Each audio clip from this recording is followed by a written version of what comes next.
life is busy, right? Life is busy, things happen, life throws you curveballs, you thought you had time, suddenly the time disappears, and then before you know it, poof, a whole week has gone by and all those great plans that you had for your harp practice, you haven't had any time to spend at the harp. I truly believe that all of us go through periods where we struggle to get to our harp, life gets too much and we just need to take a step back, and it's okay.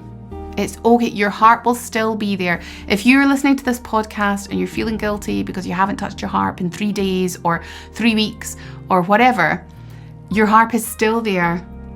It will still be there when you're ready to go back to it. Please don't guilt trip yourself. Okay? We're all human.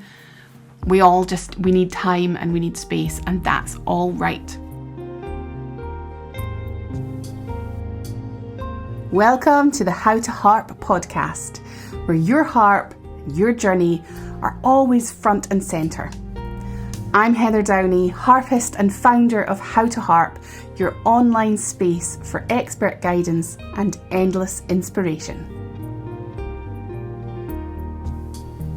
Each week, we are here to empower, inspire and encourage you, whether you're just beginning or many years into your harp adventure. From chats with world-class professionals to real stories from everyday harpists to practical tips you can use right away. This podcast is all about helping you feel happy, confident and fulfilled with your harp.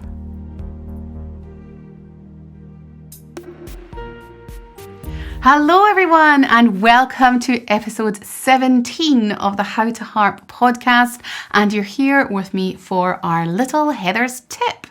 And as we approach holiday season, I am going to share some real practical advice with you. My 5 top tips for staying on top of your harp practice, even during the busy holiday season. So we've all been there in general. It doesn't even matter that it's the holiday season when we do become particularly busy. But actually, life is busy, right?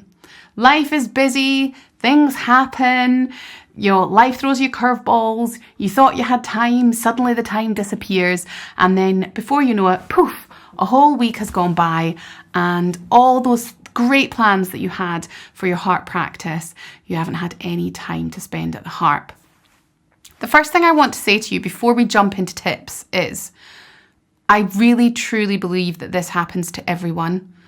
I truly believe that all of us go through periods where we struggle to get to our harp, life gets too much and we just need to take a step back, and it's okay. It's okay. Your harp will still be there. If you're listening to this podcast and you're feeling guilty because you haven't touched your harp in 3 days or 3 weeks or whatever, your harp is still there. It will still be there when you're ready to go back to it. Please don't guilt trip yourself. Okay? We're all human. We need time and we need space, and that's all right. So that's the first thing.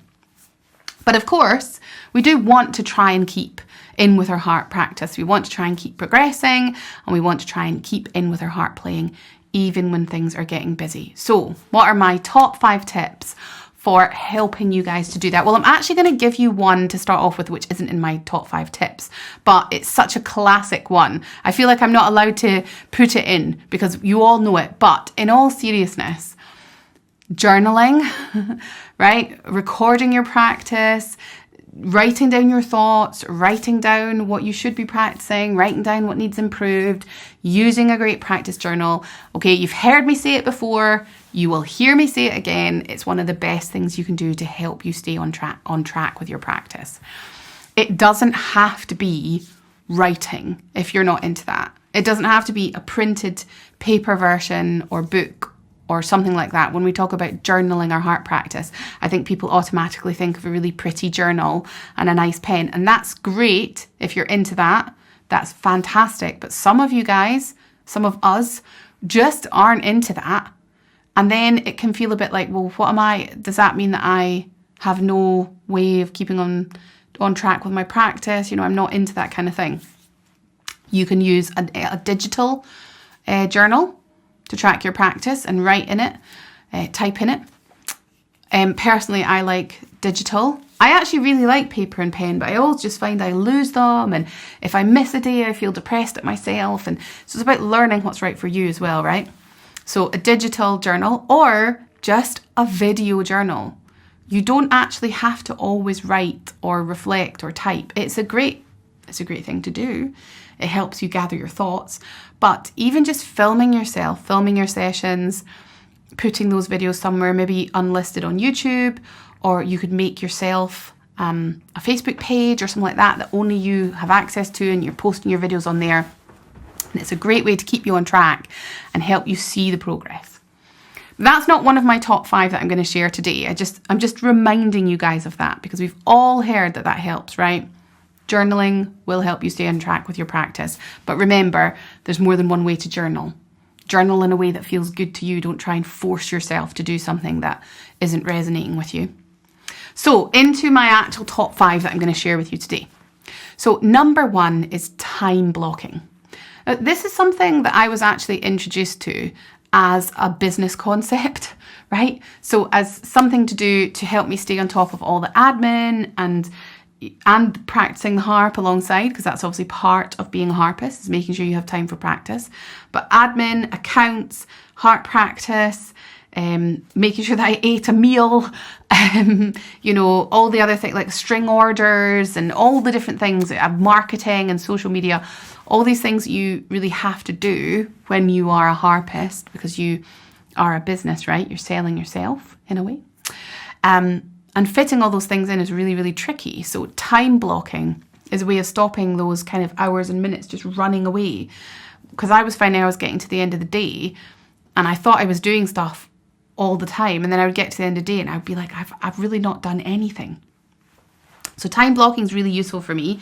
I actually use a tool. I've spoken about this in one of our newsletters a few months ago. I use a tool called Sunsama. I'm not endorsed. I don't have any product codes or anything like that to give you for Sunsama. I just really like it.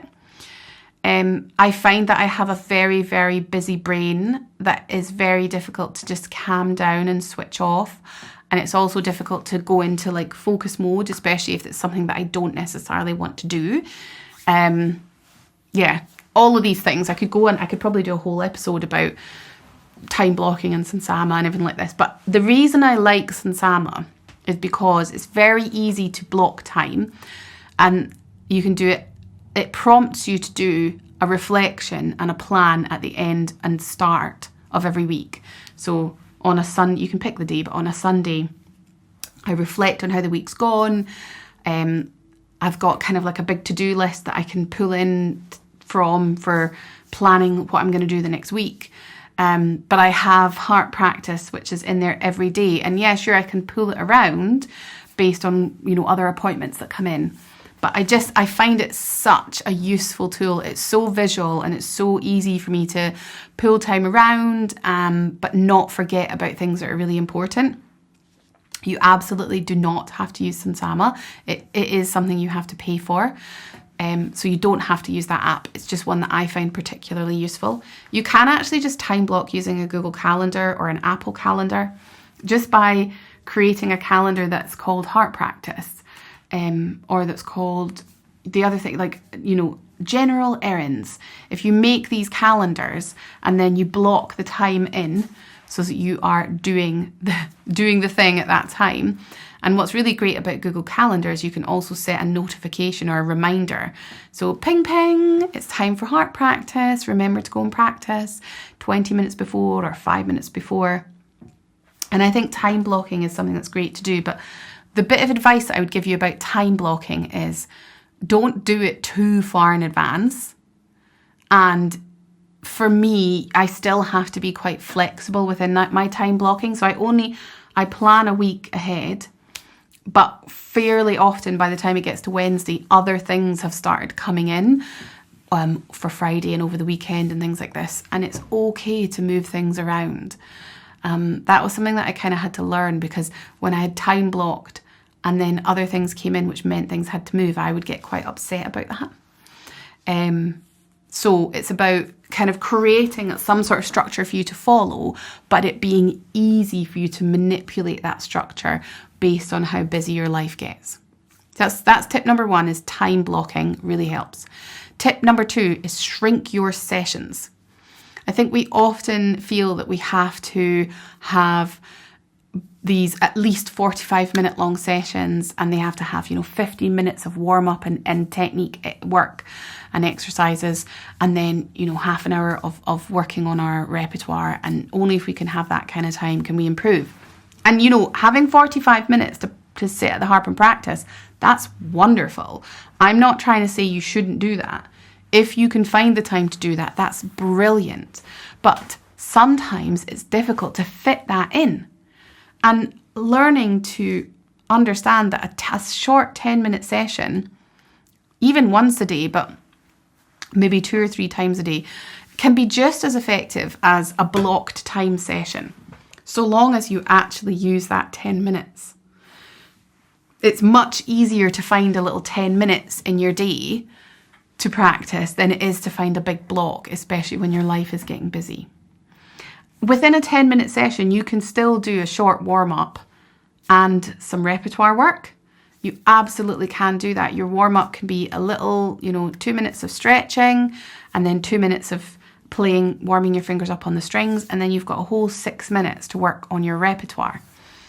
The way to make that really effective is to know what you need to work on, both in your warm-up, so you've already got them picked in advance, and this is why the Sansama would work really well, because you could plan it in advance. But anyway, know what exercise you're starting with, so you're not starting your practice session and going like, what should I actually play today? What should I start my warm-up with? And you're just like, no, I know the exercises I'm starting with, doing these stretches, then I'm doing those exercises. And then when you move on to your repertoire again, because you've journaled about it, hopefully, these are the sections that I need to work on.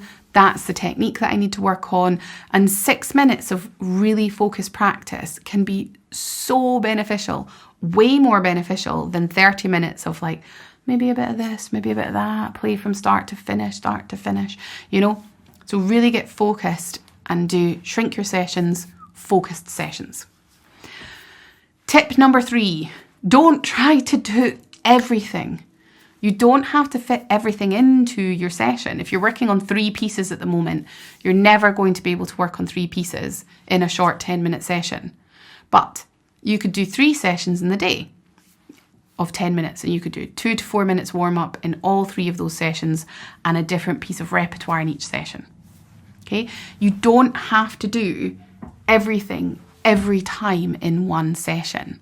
You can split it up, you can break it up, you could even, if you really wanted to, do 10 minutes of just warm-up work. And then when you came back to your harp for your next 10 minutes, say, you could do a very quick, just remind your fingers, yeah, you guys were warm this morning. We're just going to do 1 minute and get straight into our repertoire. So not everything has to be done in every single session. Tip number 4, keep things visual and keep things easy. You will notice that my harps are out. They're actually not just out to look pretty in the background of my videos, although they do a very good job of doing that. My harps, when we are in the house, are never packed away.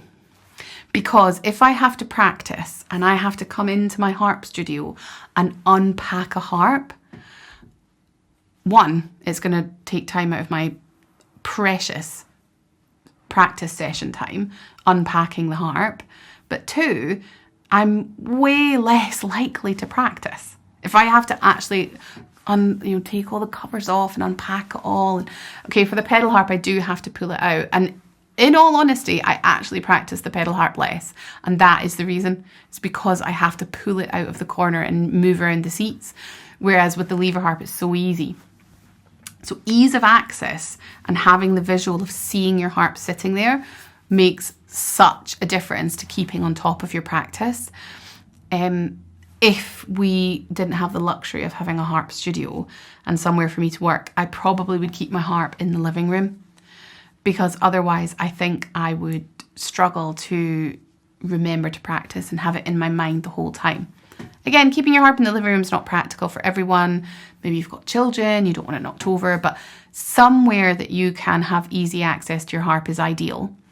If you can't keep your harp somewhere that you can have easy access to it, having something visual around that is reminding you, oh yeah, I need to practice my harp, I want to practice my harp, so that it's never far from your mind, is a really great idea. And my final tip, tip number 5, is to find yourself an accountability partner. It's really, really great to have an accountability partner to keep you going. And I've actually said this a lot over the years, how useful an accountability partner is. And the reason I've said it is because I know that when I was having lessons on the harp, or when I've chosen to go back to lessons, I am way more productive because I have the accountability of having to prepare, right?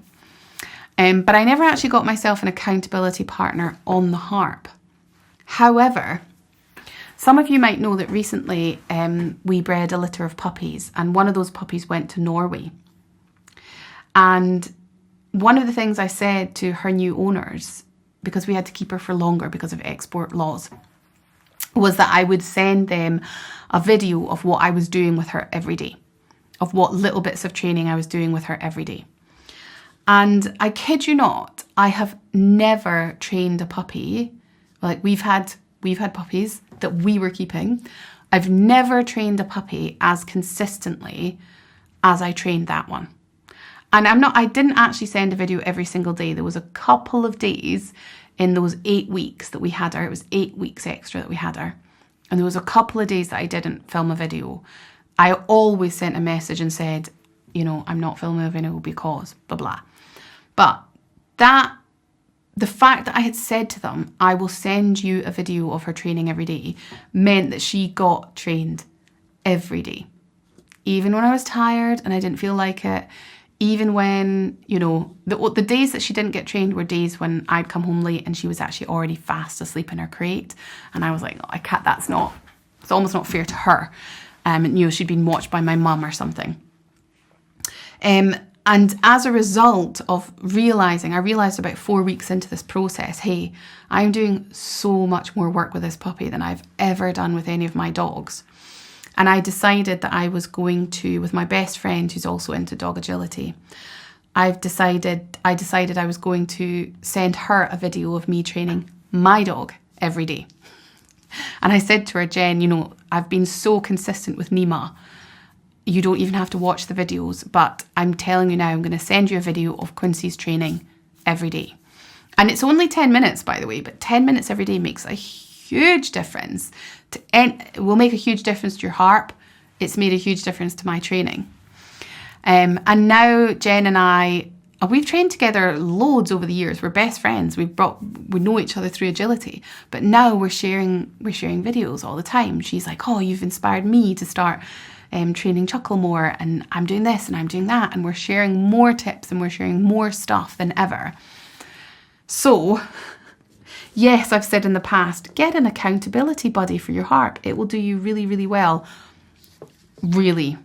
It will do you so much good, especially if they are actually going to keep you accountable. Because I think, you know, I've had accountability partners who are like, yeah, you know, we'll go to the gym, and then they drop off and you drop off. So it's got to be the right person as well, doesn't it? But if you can find the right person who's got the same outlook as you to be your harp buddy or your harp accountability partner, then that person is worth their weight in gold and will definitely help you keep on track even when your life gets busy.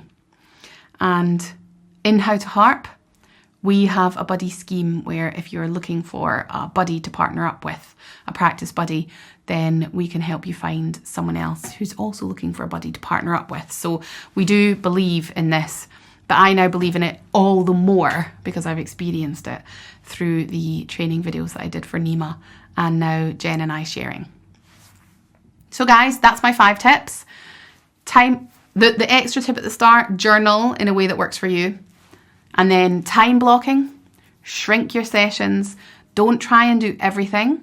Keep it visual, keep it easy, and find a harp buddy or an accountability partner to help you stay on track. And of course, I want to wish you guys all happy holidays, and whatever you guys are busying away with, I hope you have a wonderful festive season. And what better time to get in your harping, because there's no better music to play on harp than holiday music. I fully endorse that. I hope you enjoyed these tips, and I hope you enjoyed this month's solo episode with me.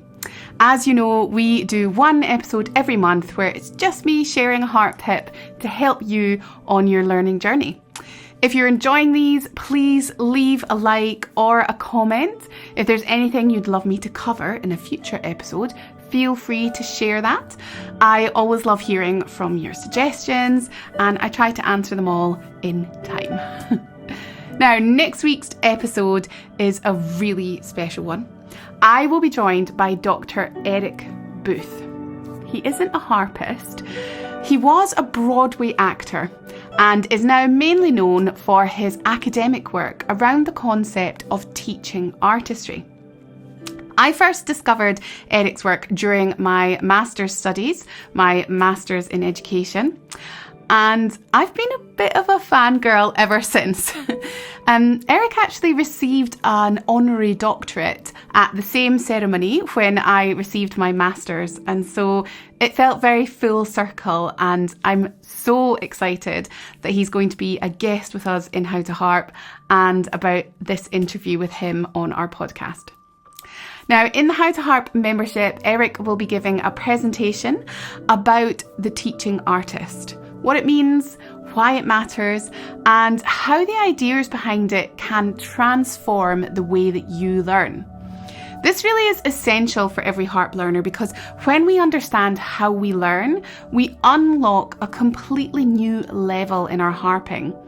I absolutely cannot wait to share that conversation with you. Thank you so much for listening. Please do like, comment, share and subscribe.